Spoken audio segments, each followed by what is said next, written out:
उत्तर प्रदेश में एक गहमागहमी एक बहुत बड़ा आयोजन आप सबका इंतज़ार कर रहा है, जो कि वहाँ पर संगम तट पर होता है प्रयागराज में। जी हाँ दोस्तों, उसका हिस्सा बनने देश विदेश से बहुत सारे लोग श्रद्धा भाव से जुड़कर ओतप्रोत होकर आते हैं। नमस्कार, अजय साहनी स्टार हूँ और रियल रिपोर्टर न्यूज़ आपका पेज है, आप सभी का स्वागत करता हूँ। उत्तर प्रदेश की संगम नगरी प्रयागराज में हर साल माघ मेले का आयोजन होता रहता है। अब माघ मेले की शुरुआत हो चुकी है, जिसका समापन महाशिवरात्रि के दिन होगा। 1.5 माह तक चलने वाले माघ मेले में गंगा, यमुना और सरस्वती के त्रिवेणी संगम पर आस्था की डुबकी लगाने के लिए लोगों की लाखों की भीड़ होती है।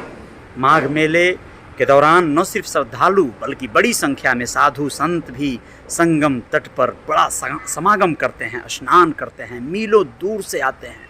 संगम में स्नान करने के लिए आने वाले नागा साधु सबसे अधिक आकर्षण का केंद्र बने होते हैं। दोस्तों, आप लोगों को तो ये जानकारी होगी ही। नागा साधुओं के बारे में कम जानकारी होने की वजह से बहुत से लोग इनके विषय में जानने को आतुर रहते हैं। पुरुषों की तरह ही महिला नागा साधु भी होती हैं दोस्तों। और आप लोगों को बता दें कि महिला नागा साधु भी अपने जीवन को पूरी तरह से ईश्वर को समर्पित कर देती हैं। हम आपको अपनी इस खबर में अमर उजाला के माध्यम से जो मुझे मिली है, नागा साधुओं से जुड़े कुछ रोचक तथ्यों के बारे में बता रहे हैं। दोस्तों, नागा साधुओं की रहस्यमयी दुनिया के बारे में सभी लोगों ने ज़रूर सुना होगा, लेकिन महिला नागा साधुओं का जीवन सबसे निराला और अलग होता है। गृहस्थ जीवन से दूर हो चुकी महिला नागा साधुओं के दिन की शुरुआत और अंत दोनों पूजा पाठ से होती है। इनका जीवन कई तरह की कठिनाइयों से भरा होता है। नागा साधुओं की दुनिया में से कोई मतलब नहीं होता है और इनकी हर बात निराली होती है। आप लोगों को बता दें कि महिला नागा साधु बनने के बाद सभी साधु साध्वियाँ उन्हें माता कहकर पुकारती हैं या पुकारते हैं। माई बाड़ा में महिला नागा साधु होती हैं, जिसे अब विस्तृत रूप देने के बाद दशनाम सन्यासिनी अखाड़ा का नाम दिया गया है। साधु संतों में नागा एक पदवी होती है। साधुओं में वैष्णव, शैव और उदासीन संप्रदाय हैं। इन तीनों संप्रदायों के अखाड़े नागा साधु बनाते हैं। आप लोगों को बताना ज़रूरी है कि पुरुष नागा साधु नग्न रह सकते हैं, लेकिन महिला नागा साधु को इसकी इजाज़त नहीं है। पुरुष नागा साधुओं में वस्त्रधारी और दिगंबर यानी निर्वस्त्र होते हैं। महिलाओं को भी दीक्षा दी जाती है और नागा बनाया जाता है, लेकिन वह सभी वस्त्रधारी होती हैं। महिला नागा साधुओं को अपने मस्तक पर तिलक लगाना ज़रूरी होता है, लेकिन वह गेरुए रंग का सिर्फ एक कपड़ा पहन सकती हैं, जो सिला हुआ नहीं होता है। इस वस्त्र को गंती कहा जाता है। दोस्तों, आप लोगों को बता दें कि महिला नागा साधुओं के बनने की प्रक्रिया के बारे में जानने के बाद आप सोचने पर विवश हो जाएंगे।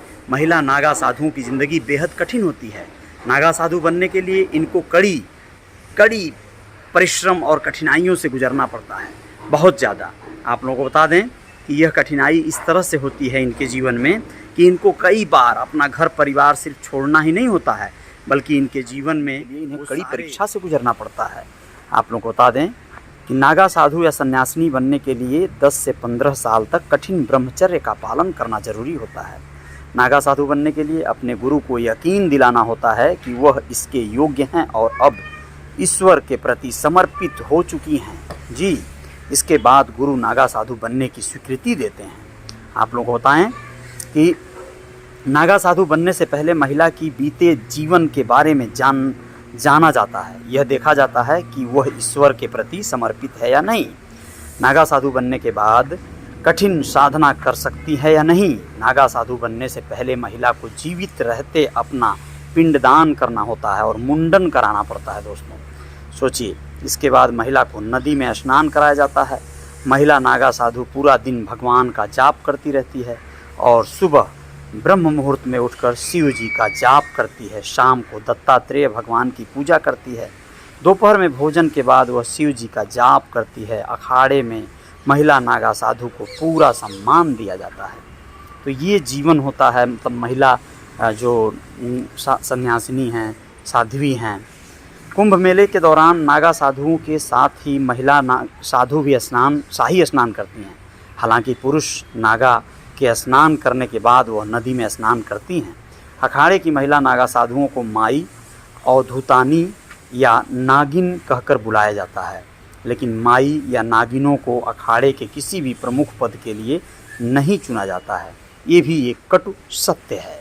तो आज आप लोगों को आशा करता हूँ, विश्वास करता हूँ कि मैंने जो खबर दी, जो सूचनाएं, जो जानकारियाँ दी, आप लोगों को पसंद आई होगी और नागा साधुओं के जीवन में, खासकर महिला नागा साधुओं के जीवन की जो कठिनाइयाँ हैं उन सब से आप अवगत हो पाए होंगे। तो जय जयकार जारी रहेगी और कुछ खबरों के साथ आएंगे। रियल रिपोर्टर न्यूज़ आपका पेज है, इसको फॉलो करने के लिए आप सबका धन्यवाद, शुक्रिया। और रियल रिपोर्टर न्यूज़ स्टार भी आपका चैनल है, उसे भी आप लोग सब्सक्राइब कर लीजिएगा। जय जयकार वहाँ भी होती रहती है। बहुत बहुत धन्यवाद।